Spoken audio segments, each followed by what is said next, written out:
經常煮飯嘅朋友，請收好呢7條廚房小技巧。第一，豉油醬醋瓶嘅拉環記得唔好掉，將佢翻轉嚟扣住瓶口，咁樣唔單止控制用量，而且仲唔會噴到周圍都係。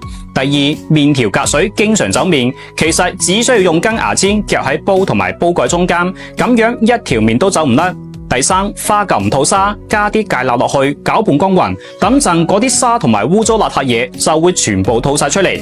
第四，雞蛋殼跌喺蛋液入邊唔容易清理，只需要用手指掂少少清水，放喺蛋液入邊輕輕一點，蛋殼就會跟住出嚟。第五，食完嘅碌柚皮千祈唔好抌咗佢，用佢嚟刷抽油煙機污漬，一抹就乾淨，慳錢又慳力。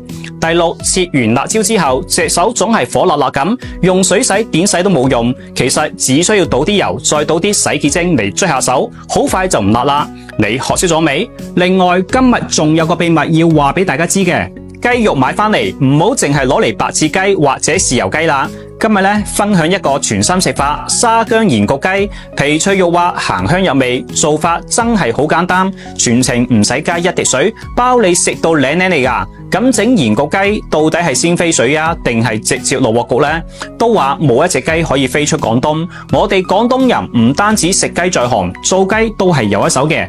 今日呢個沙姜鹽焗雞記得唔好錯過啦。首先，街市買翻嚟嘅湛江雞，佢養足180日，肉質緊實，食起身更加有雞味。做呢道餸要先準備好料頭，有拍片嘅沙姜、薑片、紅蔥頭、一小紮蔥同埋芫茜。呢度記住，沙姜千祈唔好去皮，佢嘅香味全部喺晒皮上邊。芫茜係要連埋根先至夠晒香。跟住用滾水渌下雞皮，咁樣可以去腥嘅同時，等陣食起身更加爽脆。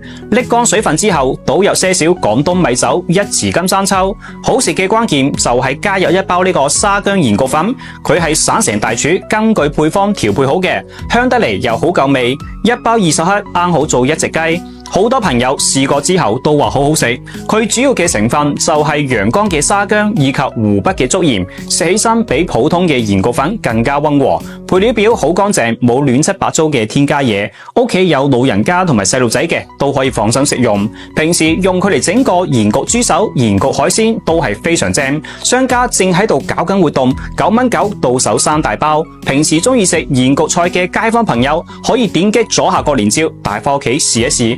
跟住淋翻1圈花生油，鎖住水分，幫隻雞嚟個全身按摩，醃製20分鐘入味。然後起鑊熱油，將醃好嘅雞皮向下放喺個鑊裏邊，用細火慢慢去煎佢，煎到雞皮表面金黃就可以攞出嚟啦。隻鑊唔使洗，放入沙姜同埋薑片先爆香，再放入紅蔥頭、蔥段同埋芫茜，再將隻雞擺入去，仲有啱先嘅醃料，記得唔好嘥，倒埋一齊，淋多2圈廣東雙蒸米酒，增加香味。冚蓋中火焗佢25分鐘。睇到呢度驚記唔住嘅，可以點個免費嘅小紅心收藏起嚟，方便後邊想對住嚟做嗰陣，仲揾得翻呢條視頻。時間到咗，一打開蓋，成間房都係沙姜鹽焗嘅香味。等到唔辣手嘅時候，再將佢斬成細件擺盤，咁樣一道家庭版嘅沙姜鹽焗雞就大功告成啦。雞肉鮮嫩得嚟，仲有濃郁嘅沙姜香味。試過之後，屋企人都讚你係大廚啊！學識咗，你都翻屋企試下啦。關注我，每日分享廣東家常菜。